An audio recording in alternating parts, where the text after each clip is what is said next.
Welcome to the version of Mi Honor 50 Lite, and I'll show you the fingerprint scanner test of this device.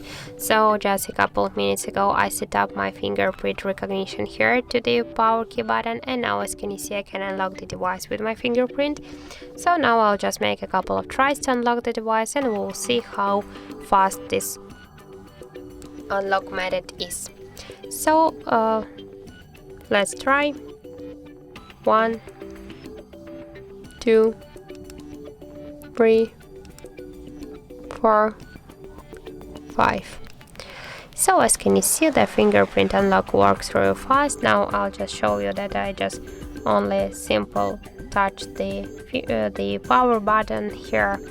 So that's the fingerprint scanner works.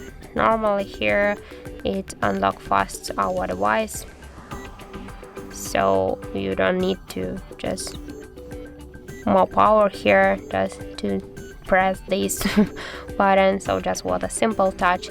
So I think that's the fingerprint scanner works good here. So you can try this unlock method if you don't like, for example, some unlock methods like the pin code or passcode.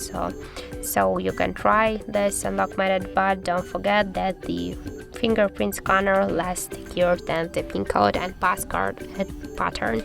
So that's it. Thank you for watching, and if you find this video helpful, don't forget to leave a like, comment and to subscribe our channel.